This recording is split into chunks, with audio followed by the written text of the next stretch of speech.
अध्यक्ष कौन थे? महाकश्यप थे। अगर बात करें तो इसकी जो प्रमुख घटनाएं हैं इस संगीति में क्या हुआ कि आपको ध्यान रखना है, जो बौद्ध ग्रंथ है, दो बौद्ध ग्रंथों की जो है रचना की गई, जिसका नाम है सुत्त पिटक और विनय पिटक। सुत्त पिटक पहला और दूसरा है विनय पिटक। यहीं पे थोड़ा सा इसके बारे में भी बता देता हूँ। सुत्त पिटक और विनय पिटक की रचना की गई इसी बौद्ध संगीति के अंतर्गत। और ये बात करें तो सुत्त पिटक जो है ये बुद्ध का जो है, बुद्ध के जो प्रधान शिष्य थे आनंद, उनके द्वारा इसका संकलन किया गया है। आनंद के द्वारा संकलन किया गया है। आनंद के द्वारा संकलन, ठीक है। सुत्त पिटक आनंद के द्वारा संकलन किया गया। अगर बात करें तो इसमें बुद्ध के उपदेशों का संकलन है। बुद्ध के उपदेशों का संकलन है। बुद्ध के जो उपदेश है उसका संकलन है, उपदेश का संकलन है।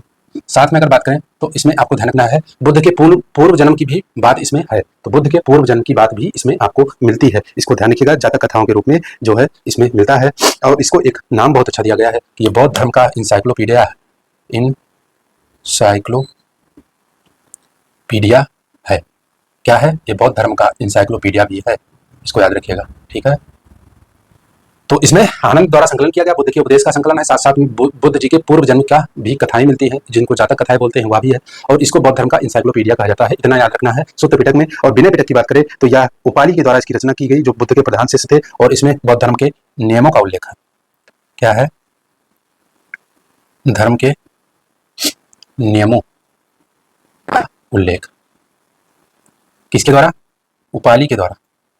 उपाली के द्वारा संकलन। तो पहले बौद्ध संगीति में ये घटनाक्रम जो हुए हैं उसको भी याद रखिएगा। तीसरे पिटक की जो है रचना हुई, तीसरा पिटक कौन सा है? वह है अभिधम्म पिटक।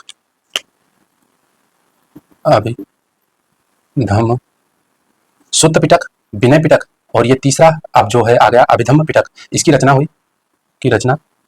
और इस अभिधम्म पिटक में क्या है कि बौद्ध धर्म का आपको ध्यान रखना है, बौद्ध धर्म की दार्शनिक व्याख्या है इसमें, फिलोसफिकल इसमें जो है व्याख्या है। तो बौद्ध धर्म की दार्शनिक व्याख्या के लिए अभिधम्म पिटक की रचना की गई। तो मुख्य घटना आपको याद रखना है, तीसरी बौद्ध संगीति में अभिधम्म पिटक की रचना की गई, जो बौद्ध धर्म की दार्शनिक व्याख्या करता है, यानी दार्शनिक व्याख्या हेतु अभिधम्म पिटक की रचना की गई। बहुत ज्यादा इंपॉर्टेंट है, इसको आपको याद रखना है।